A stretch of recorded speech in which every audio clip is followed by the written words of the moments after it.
once again from the studios of UNO Television on the campus of the University of Nebraska at Omaha. Consider this, a program of issues and information behind today's news. Come meet the family.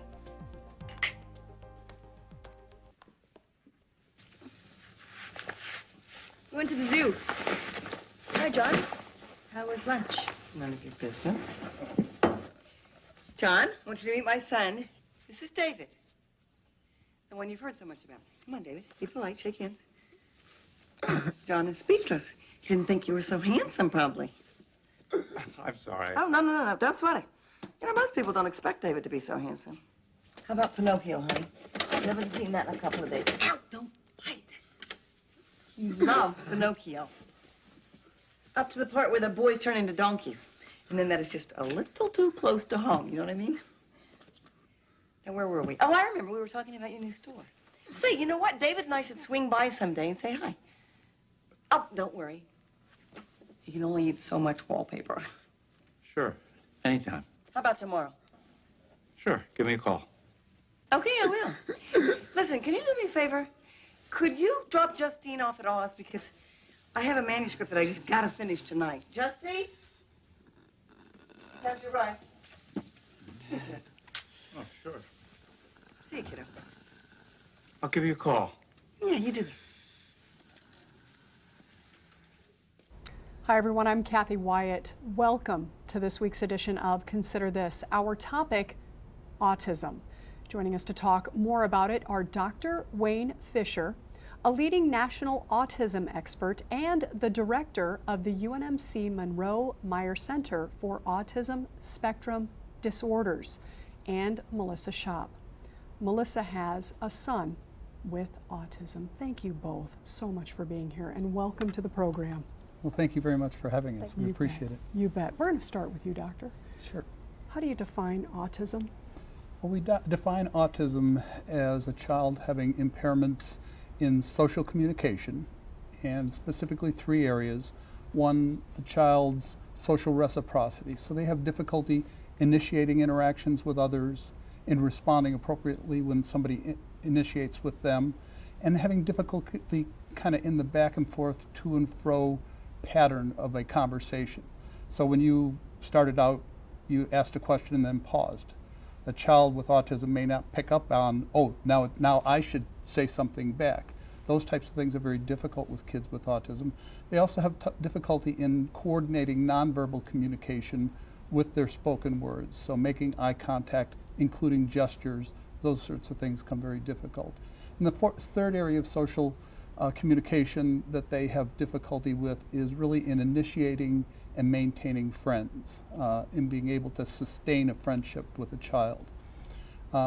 The other major area that they have difficulties with is repetitive activities, interests, and behaviors. And this can be repetitive motor movements or playing with a toy in a certain pattern over and over again, insisting on doing things the same way every time, such as always wanting to drive to the school along the same route, or being very sensitive to sensory stimulation, covering one's ears if it's loud or confusing, or looking funny at lights, having difficulty eating foods of certain types of textures, those types of sensitivities.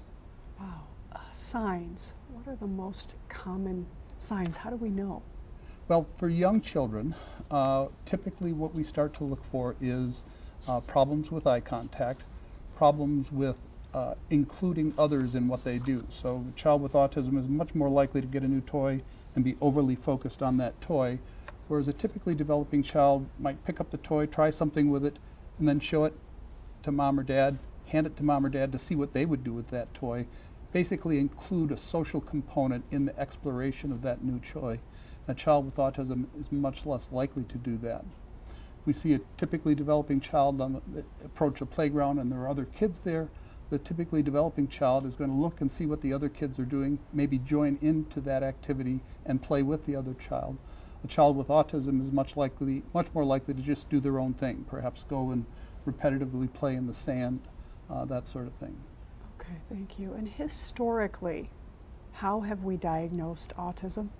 The diagnosis of autism is a behavioral diagnosis. There is no blood test, no biological marker, so that we define it based on these behavioral signs and symptoms, and we diagnose it that way. And over time, diagnostic criteria have developed, and they've changed several times. Okay, and this is changing, in fact, fairly recently here, right? Yeah, so this year, what's called the Diagnostic and Statistical Manual, this is version 5 that came out this year, and it has changed the diagnostic criteria for autism considerably. So in the past there were 5 categories: autistic disorder, Asperger's syndrome, pervasive developmental disorder not otherwise specified, Rett syndrome, and childhood onset pervasive developmental disorder. And research has shown as that the distinctions between those 5 different diagnoses are somewhat muddled as kids get older. So they don't make a real clear, the kids may look different early on, but over time they look more similar. And so those diagnoses have been collapsed into a single diagnosis called autism spectrum disorder in DSM-5. So what are the consequences of that change? Well, one is that the new diagnostic criteria are more specific. And that's a good thing in one way, in that we are more sure when the diagnosis is made that the child actually has autism spectrum disorder. But there also is a downside to it in that sometimes we miss kids that should get the diagnosis. And the early research comparing what was DSM-4 with now DSM-5 is that fewer kids may be diagnosed. And we don't have a good handle on how many kids will not get the diagnosis because of this change in the diagnostic criteria. But it looks like that there will be a number that won't. Now, it's also important to realize that people who were diagnosed under DSM-4 will continue to have that diagnosis. It's not the situation where you had the diagnosis or you had the disorder in 2013, but in 2014 it went away because we changed the criteria. Those individuals who had the diagnosis in the past will continue to have the diagnosis and will continue to be eligible for services that they've been eligible for in the past. Okay, thank you. And Melissa, that's a professional's perspective. Welcome, by the way. Thank you. Parent's perspective. Tell us what you're thinking as he's talking about all of this. Well, as a parent, I share Dr. Fisher's concerns because, my child is more what we would consider on the high functioning side. He is verbal. So my fear would be he would be the type of kid that might be missed because he is verbal, he does make eye contact, so he doesn't have some of those classic symptoms, but he struggles with other pieces of the disorder. And so my concern would be, you're going to miss some kids that really could use some intervention. Talk to us about that road for you that led up to Noah's diagnosis. Noah was diagnosed when he was 5. And we started to notice things probably around 3. And because he was verbal and he made eye contact and he didn't have a lot of those sensory issues, people just said he was a difficult kid. He really struggled with that rigid thinking that Dr. Fisher was talking about. He would only when he would color in a coloring book, he would only color in rainbow order, like Roy G. Biv. If you tried to get him to start with an orange crayon, he absolutely would throw a fit. He would only put his left shoe on first or put his right before his right shoe. There was a pattern of blankets that when we tucked him in at night, he had to have his blankets in a certain order. And if things weren't done in that specific order, he could tantrum for up to 2 hours. And he really struggled with those communication skills too, as far as the back and forth. He would talk endlessly and never pick up cues that, it's time to change topics or ask a question of somebody, of one of your peers, or hear what they're trying to say. He would just talk incessantly. So the turning point then, because I think those of us who are parents, right, if we notice anything that is different, we can react a few different ways. And often if we're fearful, it's denial. Right? So you've got people talking to you, you're noticing things, but what was that turning point where you decided, I've got to get this checked out, right? Yeah, I admit that I lived in denial for quite a while because we took him to a lot of therapists and they're like, oh, he's just, you gotta, be more disciplined and you gotta be stricter. And so denial is a lovely place to live if you can stay there. Unfortunately, you can't stay there for very long. He was at a daycare that my daughter, who's 5 years older than him, had gone through her whole life. We'd been associated with this daycare for 8 years. We knew the director personally. We were family friends. And he came to us and said, we can't handle his behavior anymore. And in a very nice professional way, basically asked us to pull him out. And so we started searching for answers. Okay, this is somebody who's had, 20 years of experience with kids. He's telling us what Noah's doing is not normal. Mm-hmm. And we went on a search looking for answers. Now, he has a sister, you say. Mhm. Any other siblings? Nope, he's got a sister who's 13 now. So. Okay. And so how was she through this transition? She's wonderful with him when she wants to be. That's a typical sister, right. I suppose. So some of it's pretty typical. I always say that I think the siblings are kind of the lost population in all of this. A lot of times, you're so focused on the child with the disability and their behavior and trying to get interventions and find services and help them. You really have to make an effort to, give equal time to the sibling who needs you just as much. But she's been terrific. I mean, she is great with him, and there's ways that she reaches him that his father and I can't. There's ways that she can get him to comply and that we can't. So, Dr. Fisher, this journey, pretty typical. Is there a typical way to enter into this type of a diagnosis? Well, there is a saying in the autism community that if you know one child with autism, you know one child with autism. Mm-hmm. Meaning that these individuals are all individuals, and they have some common symptoms, but they present in various ways, and autism doesn't define these kids totally. Mm-hmm. That these are kids first, and we need to think of them that way, and we need to think of them as individuals. But what Melissa was saying about families starting to hear from friends, from the daycare workers, from the school teachers, that your child may have autism is a time when parents really should start to think, well, I should have a professional look at this child and get an opinion that is from somebody that has pretty good experience with this.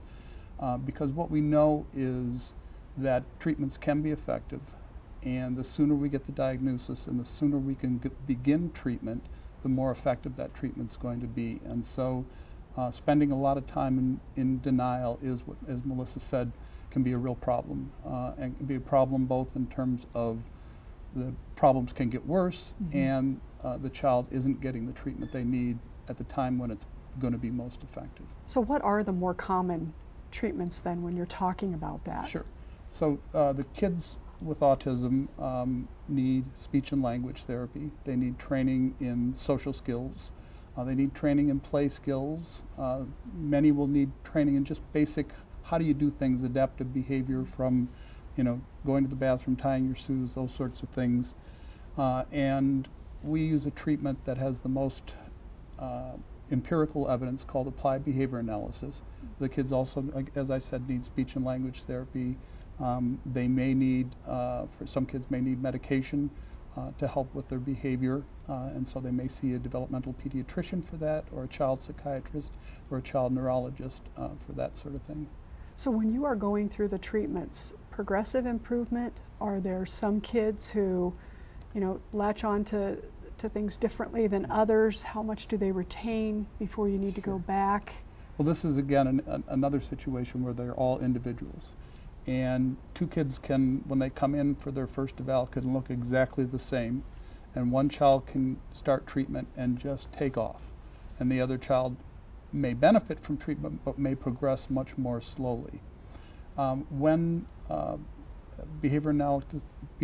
behavior analysis is done at the right intensity level, which is a high level of intensity, and when it's done very accurately, about half of the kids that have autism and no more than mild mental retardation progress to a point where they can be have normal IQs, be educated in regular classrooms with their typically developing peers.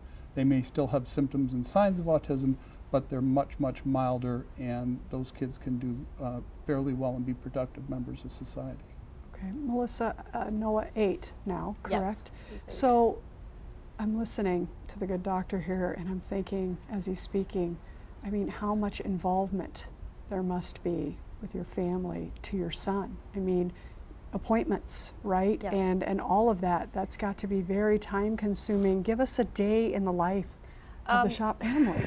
Well, I mean, it's we've always said it's a full-time job, caring and parenting Noah, in addition to, you know, I have a full-time job outside the home, as does my husband. So, you know, Noah's struggled in school with his behavior, and he's in a self-contained classroom. He's not in a mainstream classroom with his typical developing peers.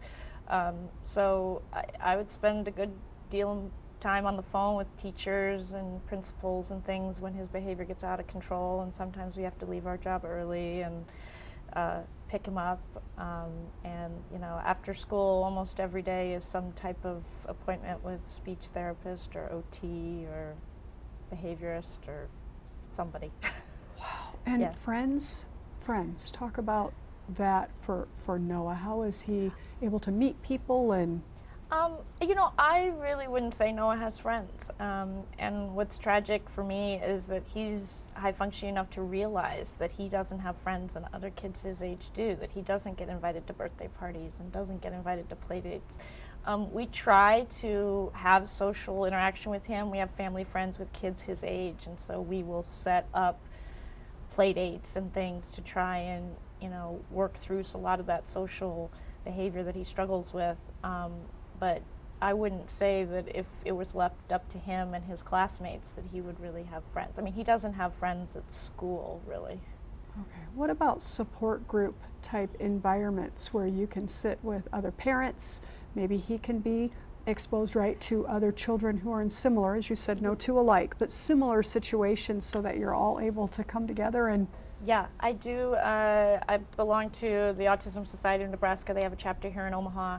And we have a support group meeting once a month, and we actually meet at Pump It Up, which is so the kids bounce and the parents are in the party room, and we, you know, sometimes we'll have a speaker talk about IEPs or, you know, a certain subject that's coming up, or sometimes we'll just throw out there, my kid's doing this. Do you know anybody who can help, or anyone deal with this issue before, and how can we help?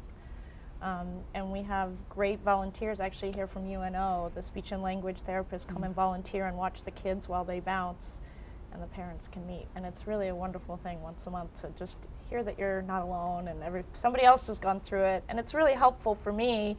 You know, Noah's 8, and so there are people in the support group who have kids, you know, going through adolescence and puberty, and, you know, the stuff that terrifies you. And so there's always somebody on the road 10 steps ahead of you. So it's always good to hear how they've handled things as they've come up.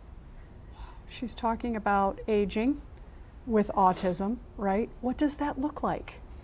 Well, again, it looks different for different kids.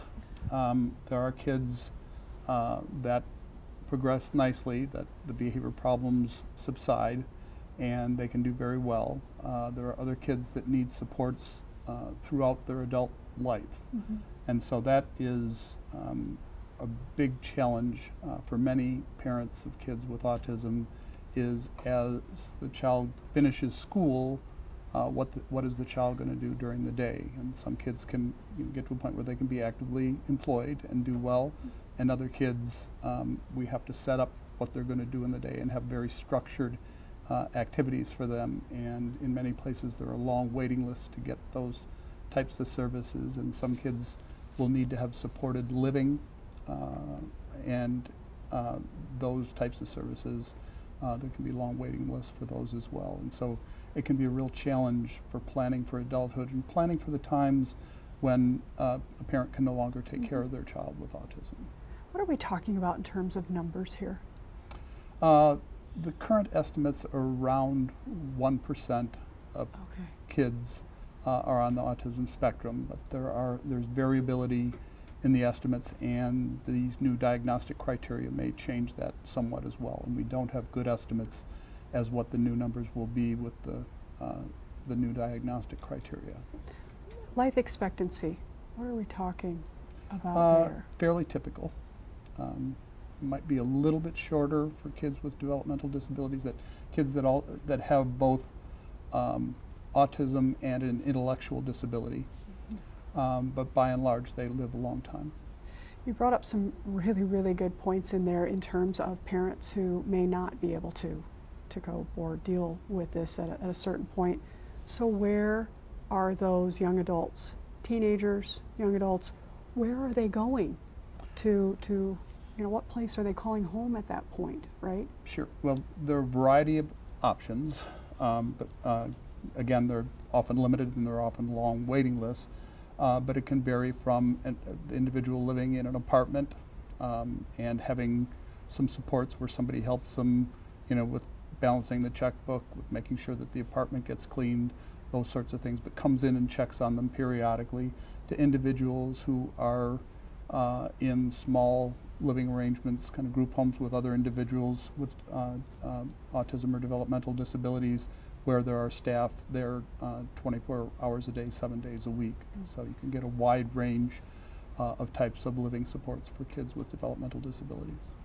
And this is also, I just wanted to add, also where kind of the siblings kind of get in the lost population. I mean, there's a lot of siblings who know that if mom and dad go somewhere, that they're how in depth they are involved with their sibling, but they're going to be the ones that check in on them, and that's a burden that most siblings will have. So. Well, so what is your greatest source of strength?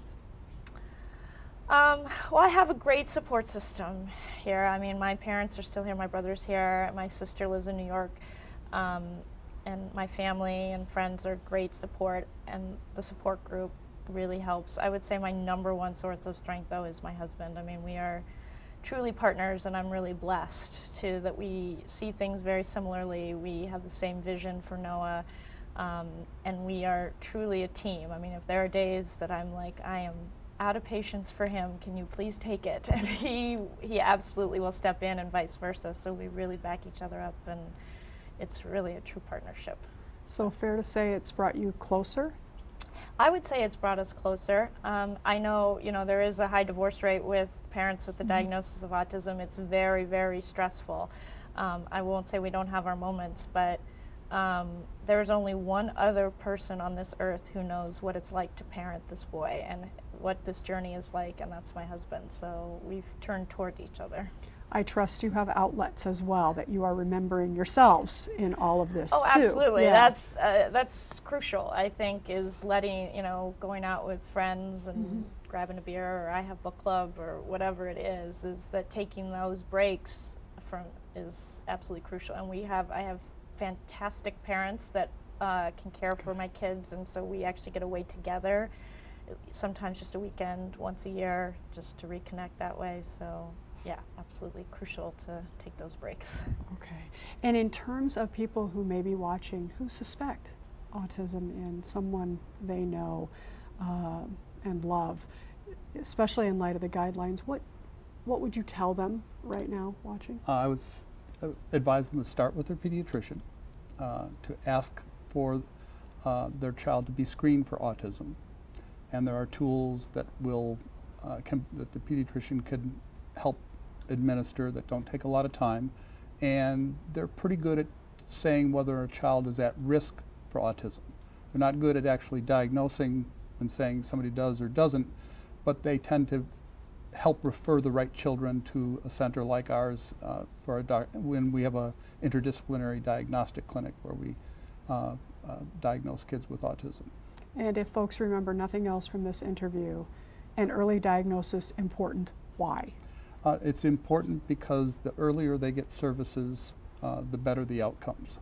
Okay, thank you. And Melissa, LB 505, Yes. in the few minutes that we have remaining, tell us what that is. It's a bill in the unicameral currently in committee, in the Banking, Commerce, and Insurance Committee, that would require certain insurance plans here in Nebraska to cover autism therapies like ABA that Dr. Fisher talked about. Currently, there is no requirement in Nebraska, and many families in Nebraska are going without services because they can't afford them and their insurance will not cover them. And as Dr. Fisher has said, early detection and early intervention is crucial, and so there's time ticking by as these families can't afford services and no intervention, and it only on the back end does harm to their child. Time ticking by, this could take a while. What are your thoughts on this LB 505, Doctor? Well, we would like to see the legislation come to the floor and get a vote, get an up or down vote. We think there's pretty good support for the legislation in the unicameral as a whole. And so if it could get out of committee and get to the floor, we think there's a good chance that it would pass and that the governor would sign it. And it really could help these families that can't afford the services that they need for their children. And this is one of those conditions where the treatment is expensive, but when it's spread across the whole population, the actual increase in costs to insurance policies is really minimal. It's in most cases where they've had insurance mandates in states, the cost is less than $1 per month per policy, per individual policy. And so, but it's very expensive for an individual family who has to pay it out of pocket and can't afford it. So we have families that are taking out a second mortgage on their home and have had to borrow money and work extra hours to try and get their child the therapy that they need, and that just adds to the stress that Melissa has already talked about. Wow. And Senator Glore is the chairman of the Commerce, Banking, and Insurance Committee, and we need him to call it for a vote. And anyone who can contact Senator Glore and have him call it for an up or down vote in the committee, we'd certainly appreciate it. All right, wonderful. Well, as we typically do at the end of each program, we like to put up more information for folks. So we want to put that graphic up now and walk people through this. This is UNMC Monroe Meyer Center for Autism Spectrum Disorders. That website, unmc.edu/MMI/CASD, right? So, and then there's an 800 number there, 656-3937, and you can see the extension. Thank you both so very much for being here, for sharing your story, and for sharing all of your expertise. We appreciate that very much. Best wishes to both of you, and of course to Noah and his sister. Thank you. All Thank you so Thanks much for having us. You bet. Thank you all for watching. We'll see you next week.